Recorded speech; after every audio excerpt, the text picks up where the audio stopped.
Hello viewers, আসসালামু আলাইকুম। আপনারা কেমন আছেন? আশা করি ভালোই আছেন।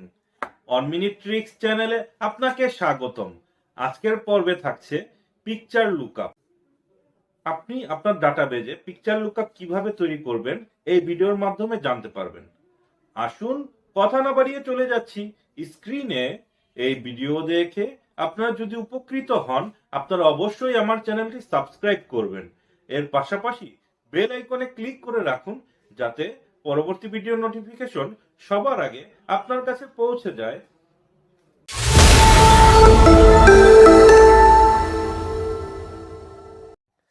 পিকচার লুকআপ, আমরা এখানে প্রোডাক্ট নেম চেঞ্জ করার সাথে সাথে সেই প্রোডাক্টটি চলে আসছে, অর্থাৎ ইমেজটি আপনারা স্ক্রিনে দেখতে পাচ্ছেন। তো আমরা এইভাবে একটি চমৎকার ডাটাবেস রিপোর্ট তৈরি করতে পারি, বা আপনারা আপনার প্রোডাক্ট রিপোর্ট তৈরি করতে পারেন পিকচারের সাথে। তো আসুন আজকে আমরা দেখে নিচ্ছি এটি কিভাবে করে। তো এগুলো অংশগুলো আমি ব্ল্যাঙ্ক করে নিলাম, এবং এর জন্য আপনার আরও একটি এডিশনাল শিট দরকার হবে। আমরা সেটা নাম দিয়েছি বেস ডাটা। এখানে প্রোডাক্ট নেম এবং ইমেজের জন্য আমাদের প্রথমে একটা রো সেট করতে হবে। তো আমি প্রোডাক্ট নেমটার মধ্যে আমি একটা ড্রপ ডাউন মেনু নিয়ে নিচ্ছি, ডাটা ট্যাবে যাব, এরপর ডাটা ভ্যালিডেশন ক্লিক করে আমরা অ্যালো এই অংশে লিস্ট লিখব, অর্থাৎ সিলেক্ট করব। আর সোর্সের মধ্যে বেস ডাটা, এখানে প্রোডাক্ট নেম অর্থাৎ যে কয়টা প্রোডাক্ট আছে সেগুলো আমরা সিলেক্ট করে দেব, তারপর ওকে বাটনে প্রেস করব। এখন এভাবে আমরা প্রোডাক্টের নাম পেয়ে গেলাম। এখন এর সাথে ইমেজের লুকআপ, অর্থাৎ যে নামটি থাকবে সেটার ইমেজ চলে আসবে, সেটা আমরা সেট করব। এখানে আমাদের প্রত্যেকটি পিকচারকে এক একটি সেলের সাথে ফিক্স করতে হবে। আমি প্রথমে একটা সেল নিয়ে এখানে এক্সপান্ড করে নিলাম।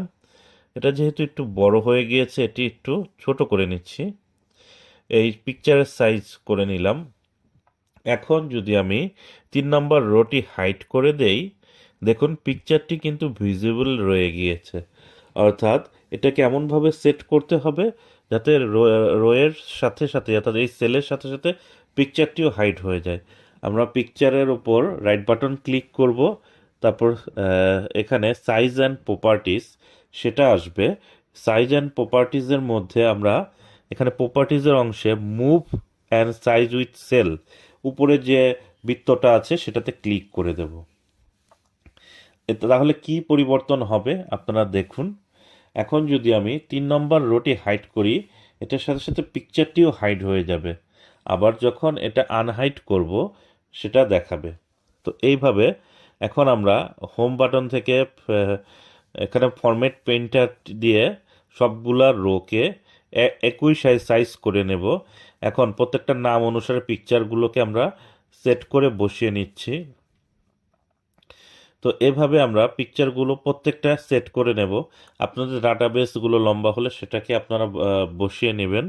এবং এখানে দেখুন অরেঞ্জ আছে, অরেঞ্জের বক্সে আমরা অরেঞ্জটাকে বসিয়ে নেব। বানানাকে আমরা একটু অ্যাডজাস্ট করে নিলাম, অরেঞ্জটা সেট করলাম। তারপর আমরা এখানে স্ট্রবেরি ছিল, স্ট্রবেরিটাও সেট করে দিচ্ছি।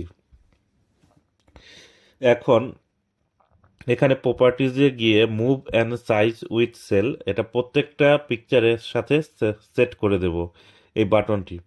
তাহলে আমরা যখন হাইড করব সবগুলো পিকচার হাইড হয়ে যাবে। এখন লক্ষ্য করুন, আমরা সবগুলো রোকে সিলেক্ট করে রাইট বাটন ক্লিক করে হাইড করি, দেখুন সবগুলো হাইড হয়ে গিয়েছে। তো আমাদের প্রাইমারি কাজ শেষ। এখন হচ্ছে একটা পিকচারকে, এখানে ক্যাপসিকামের যে পিকচারটা দেওয়া আছে সেটা ক্লিক করে এটা কন্ট্রোল বা সি বাটন দিয়ে কপি করব।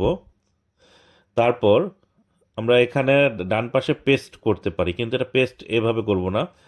আমরা প্রথমে এই পিকচারটা দেখছেন, আমরা পিকচার কিন্তু কপি পেস্ট করব না। এই সেলটাকে দেখুন, আমি প্রথম সেলটাকে সিলেক্ট করলাম। সেলটাকে যখন সিলেক্ট করে কপি করবেন এবং পেস্ট অপশনে গিয়ে এখানে দেখবেন পিকচার অর্থাৎ লিঙ্কড পিকচার। এখন এটাকে সরিয়ে নিলাম, দেখুন সেলের বর্ডারটা চলে আসলো, অর্থাৎ পিকচারের সাথে এটার বর্ডারটা চলে আসলো। তো আমরা এইভাবে এটা কপি করে এখানে পেস্ট করে দেব ইমেজ বক্সে। এখানে পিকচারটি শো করতেছে না, এটা নিয়ে কোনো চিন্তার বিষয় না, সেটা আমরা এটা ফাংশনের সাথে অ্যাডজাস্ট করলে অটোমেটিক্যালি ঠিক হয়ে যাবে। পিকচারটাকে আমরা সেট করে নিলাম। এখন কাজ হচ্ছে এটার সাথে লুক আপ করা। এখন এটা কিভাবে করব, আমরা এই পিকচারটি দেখুন ফর্মুলাসে যাব, তারপর নেম ম্যানেজার, এটা ক্লিক করে নিউ ম্যানেজার একটা ক্লিক করব, একটা পপ আপ উইন্ডো আসবে। এটার নাম আমরা দিয়ে দিচ্ছি পিকচার আন্ডারস্কোর দিয়ে লুকআপ। তো পিকচার লুকআপ আমরা দিয়ে দিলাম।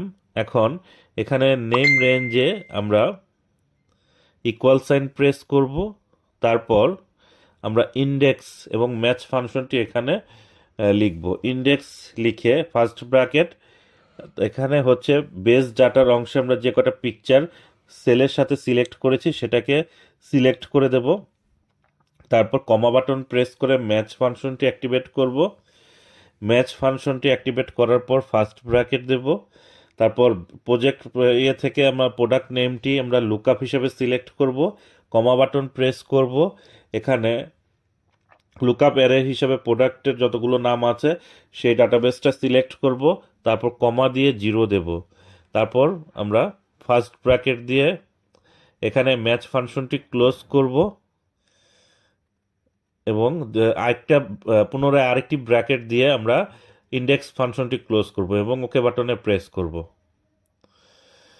দেখুন ওকে বাটনে প্রেস করার পর একটা নেম রেঞ্জ চলে আসছে। এখন আমাদের এটা লিঙ্ক করতে হবে। আমরা আসুন দেখি কিভাবে লিঙ্ক করা যায়। এখানে ফাংশনটি দেখাচ্ছে, আমরা এই পিকচার উপর ক্লিক করে উপরে যে সেল আছে ইকুয়াল দিয়ে এটা মুছে দেব। এখানে ইকুয়াল লিখে আমরা লিখব পিকচার লুকআপ। দেখুন এখানে, তারপর এন্টার বাটনে প্রেস করব। দেখুন পিকচারটি চলে এসেছে। এখন আমরা ড্রপডাউন মেনুর সহায়তায় এখানে চেঞ্জ করলে সেই পিকচারটি অটোমেটিক্যালি চেঞ্জ হয়ে যাচ্ছে। এখানে ম্যাঙ্গো, বানানা, স্ট্রবেরি, আপনাদের যখন যেটা প্রয়োজন আপনারা এইভাবে চেঞ্জ করে নিতে পারেন। তো এইভাবেই আপনারা একটা পিকচার লুকআপ তৈরি করবেন। Picture lookup.